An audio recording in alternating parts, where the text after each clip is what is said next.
This is the Brownstone Center News Update for Thursday, May 1st, Evening Edition 2025.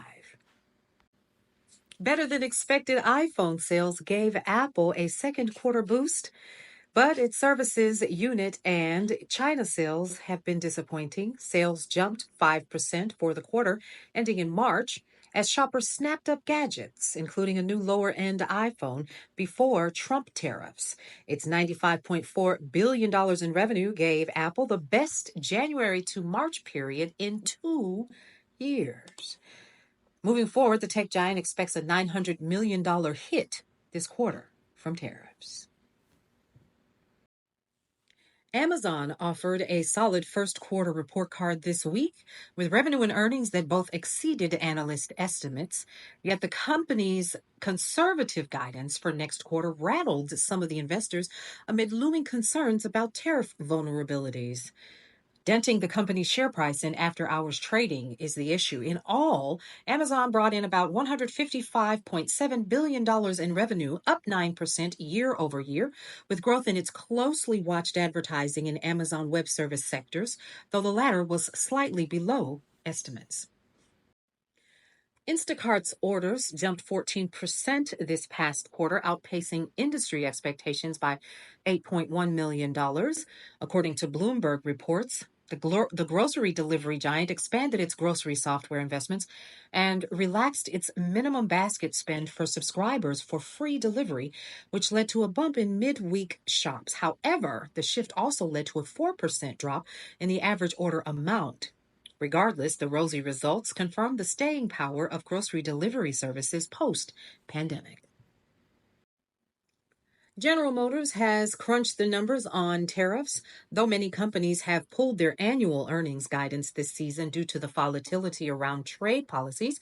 GM now expects tariffs to take as much as a $5 billion bite out of its profits this year. In January, the automaker has projected annual earnings of $15.7 billion today. It lowered that guidance to $10 billion to $12.5 billion. Per CNN, it is the major first jump to put a dollar estimate on President Donald Trump's tariff plans.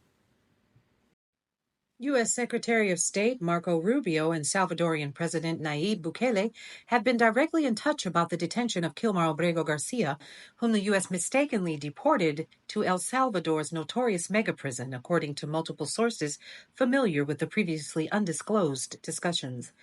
A U.S. official also told CNN the Trump administration has been working closely with El Salvador and asked for Abrego Garcia's return, but insisted that Bukele has made clear that he's not returning him to the U.S., citing an Oval Office meeting between Bukele and President Donald Trump last month.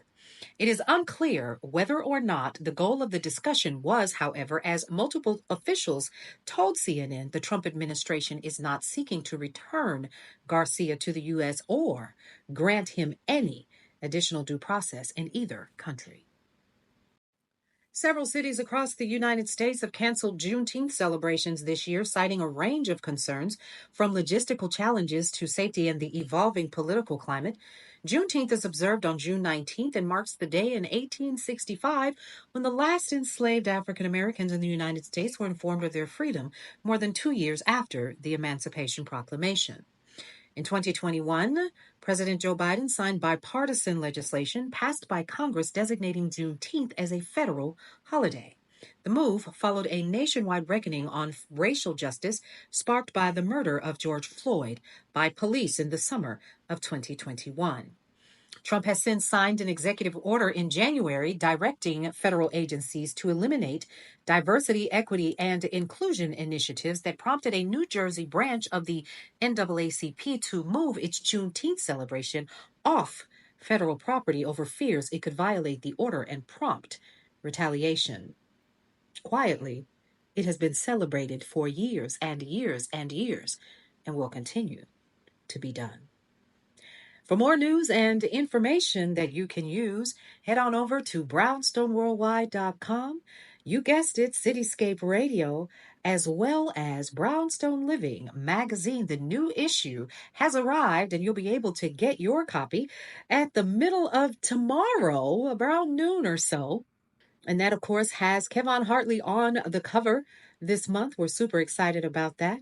And you guessed it, don't forget Substack is where you can find me for commentary and journalistic information. We'll see you around.